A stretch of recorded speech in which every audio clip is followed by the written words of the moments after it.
Buenos días, queridos hermanos. Me alegro al poder saludarlos por este medio y comunicarme con ustedes a pesar de la cuarentena que estamos viviendo en estos días.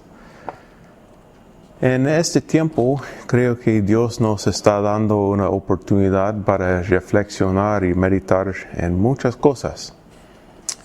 Y espero que estemos aprovechando el tiempo para meditar sobre la palabra de Dios, estudiarla y pasar tiempo orando. ¿Cuántas veces en nuestra vida normal decimos, ay, si tuviera más tiempo para leer la Biblia?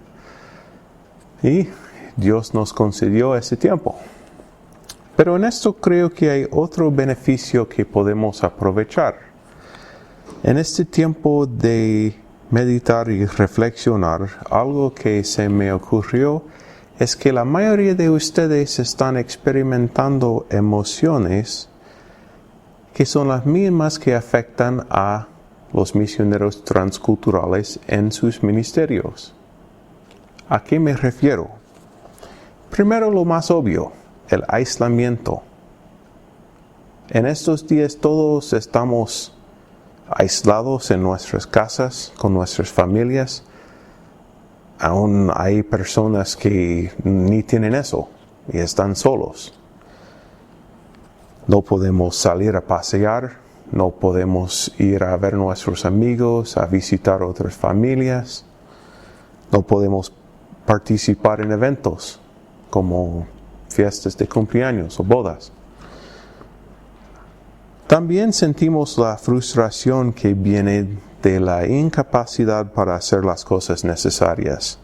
Me imagino que muchos de ustedes están frustrados con no poder ir a su trabajo, no poder salir a hacer compras y hacer la rutina diaria.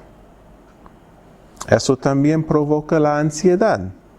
Puede que algunos tengan miedo de lo que viene por falta de economía o falta de ayuda médica. ¿Y qué si me enfermo? De la misma manera, el misionero se siente aislado, especialmente en los primeros días, meses y años de su ministerio transcultural. Aunque tenga toda la libertad para salir y pasear y charlar con las personas, es un desconocido en la comunidad, sin conexión, y no tiene parte en sus actividades. Es un reto enorme. Es aún más fuerte en los casos donde uno tiene que aprender el idioma. Por ejemplo, cuando mi familia recién vino a Bolivia hace 9 años, no hablábamos nada de castellano. Pues, yo hablaba poquito, pero digamos lo suficiente para meterme en problemas. En nuestro barrio no había otros inglés hablantes. Había nadie. Aunque tuvimos una iglesia ahí que nos había esperado, nos ayudaba mucho, sentíamos una soledad enorme.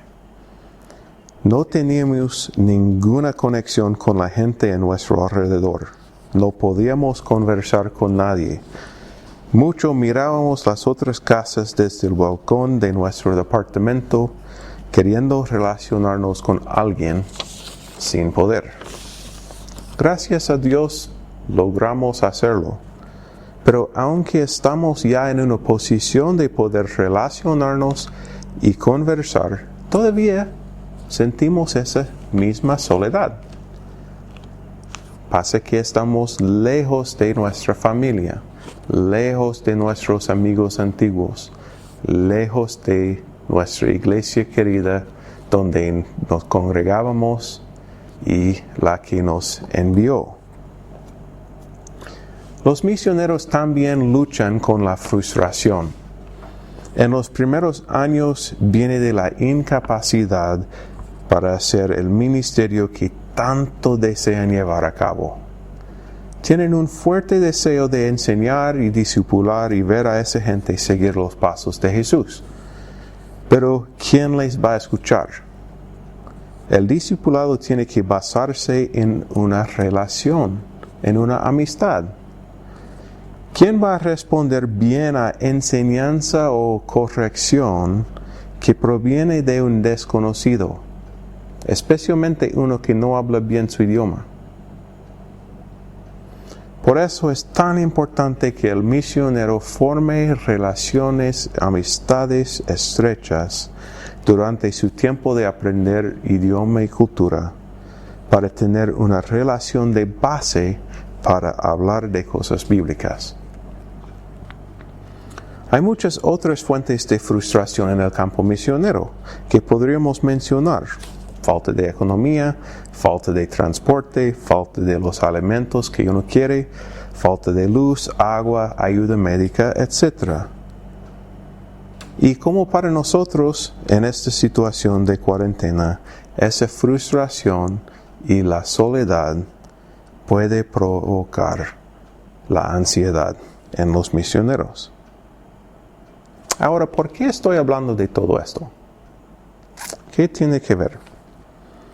Quiero que esta reflexión provoque una empatía en ustedes para con los obreros que tenemos en el campo misionero.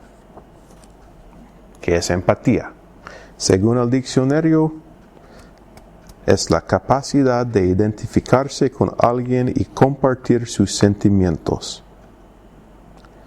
Quiere decir que sientes la misma cosa que otra persona siente, porque has experimentado algo similar. Por ejemplo, al ver a alguien celebrando su cumpleaños, tan feliz en su día, te gozas también en tu corazón porque recuerdas esa misma emoción.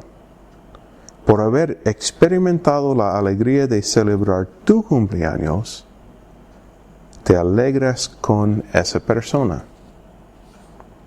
Ahora, todos nosotros hemos experimentado cierto nivel de aislamiento con la frustración y la ansiedad que lo acompañan. Y al hablar con nuestros misioneros en el campo, podemos identificarnos un poco con sus luchas y sus emociones. Obviamente, es muy poco. Estamos todavía en nuestras casas, en nuestros barrios, con todas las comodidades que el Señor nos ha provisto. Pero es algo. Ahora pueden entender algo más de la importancia de mantener una buena comunicación con sus misioneros. Fíjate en cuán importante ha sido tu celular en los últimos días. Cuando estás encerrado en tu casa, sin poder salir, sin poder conversar con otras personas, ¿no es importante esa conexión? Los misioneros necesitan esos mensajes de ánimo. Necesitan de personas que los llaman por teléfono solamente para preguntarle: ¿cómo estás? Y esperar una respuesta, escuchándole nomás y animándolos. Necesitan esa conexión personal a pesar de la distancia. Hay una cosa más que quiero enfatizar esta mañana, y es la más importante. Espero que todos ustedes extrañen su iglesia. Es raro no poder reunirnos, ¿no? ¿Sientes el deseo de poder volver a congregarnos todos juntos para alabar a nuestro Dios, orar y estudiar la palabra juntos? Imagínate cómo debe ser para un misionero que va a un lugar no alcanzado con el Evangelio. ¿Con quién se va a congregar? ¿Con quién va a cantar, orar, estudiar? uno de los retos más gigantes para un misionero es estar sin iglesia. No hay culto, no hay pastoreo, no hay director de alabanzas. El mismo misionero tiene que mantener su propia relación con el Señor y también guiar a su familia en lo mismo. No hay otro para predicar. No hay escuela dominical o horita feliz. ¿Sabe qué? No debe ser diferente para nosotros. Aunque tenemos una iglesia donde congregarnos, lamentablemente hay personas que piensan que ir al culto es suficiente para conocer a Dios y crecer a la madurez espiritual. Piensan que sus hijos van a crecer en su conocimiento del Señor y van a aprender a andar con Él solo por ir a la escuela dominical. No es así. Dios nos ha dado esa responsabilidad a los padres. Hermanos, yo recuerdo muy poco de mi tiempo en la escuela dominical. Si soy honesto, sé que me contaban las historias bíblicas. Me imagino que pintaba dibujos de Daniel, de Noé, de Jesús. Pero mi crecimiento espiritual se debe al hecho que mi padre y mi madre abrían la Biblia para enseñarme y pude ver la aplicación de esos mismos principios en la vida de nuestro hogar. Pasábamos tiempo cada día para leer la Escritura, para cantar un himno, un coro y orar en familia. Cada noche después de cenar, nos sentábamos, mi padre abría la Biblia y estudiábamos. Ustedes conocen lo que el Señor dice en Deuteronomio capítulo 6, versículos 6 y 7. Pero quiero leerlos en este contexto en el que nos encontramos ahora. Dice, debes comprometerte con tu ser a cumplir cada uno de estos mandatos que hoy te entrego. Repíteselos a tus hijos una y otra vez. Habla de ellos en tus conversaciones cuando estés en tu casa y cuando vayas por el camino, cuando te acuestes y cuando te levantes.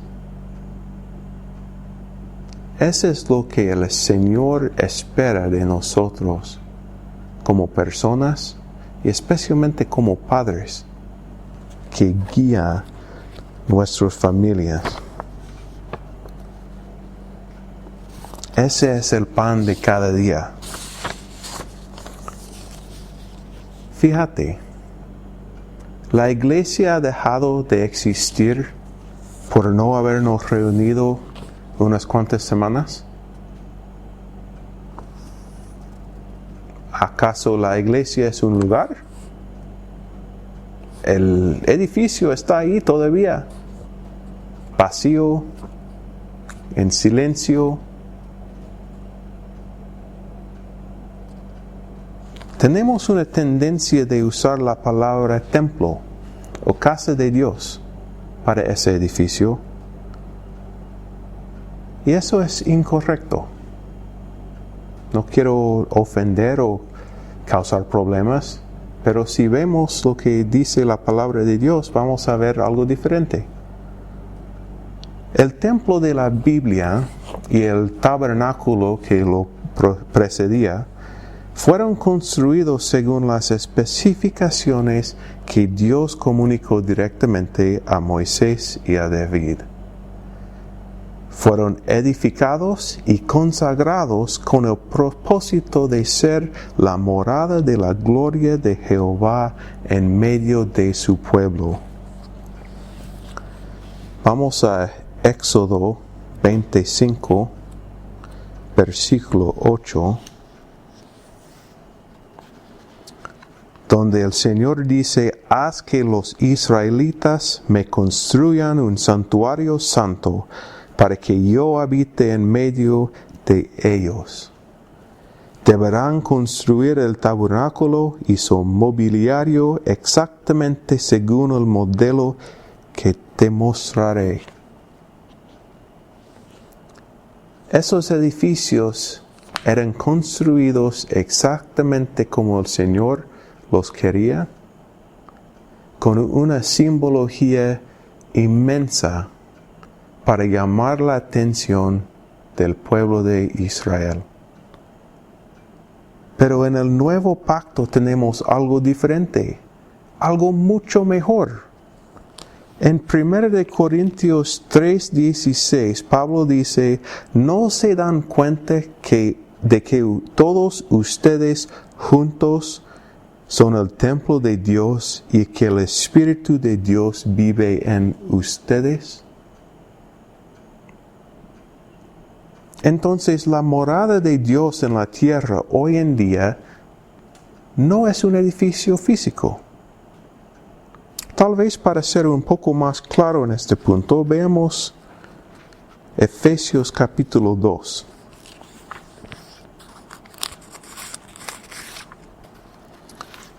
Efesios capítulo 2. En este pasaje, Pablo está explicando que en Cristo ya no hay separación entre judío y gentil. Ya somos una familia, un cuerpo en Cristo, y todos tenemos la misma relación con Dios y estamos unidos en una sola iglesia. Leamos lo que dice en Efesios 2, de 19 en adelante. Así que ahora ustedes los gentiles ya no son unos desconocidos ni extranjeros. Son ciudadanos junto con todo el pueblo santo de Dios. Son miembros de la familia de Dios. Juntos constituimos su casa, la cual está edificada sobre el fundamento de los apóstoles y los profetas, y la piedra principal es Cristo Jesús mismo. Estamos cuidadosamente unidos en Él y vamos formando un templo santo para el Señor. Por medio de Él, ustedes los gentiles también lleguen a formar parte de esa morada donde Dios vive mediante su Espíritu.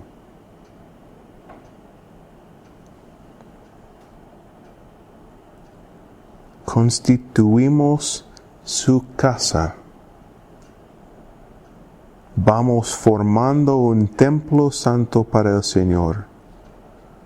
Los gentiles también llegan a formar parte de esa morada donde Dios vive. ¿Qué es la morada de Dios en esta tierra? ¿Qué es la casa del Señor? ¿Qué es su templo? Es nosotros, personalmente y en conjunto. Entonces, ¿la iglesia sigue en pie? Claro que sí. Porque tú y yo somos la iglesia. Por el momento, nos es prohibido ir a nuestro local para reunirnos y disfrutar la comunión juntos. Pero me encanta lo que el apóstol Pablo escribió en el saludo de su carta a su amigo Filemón.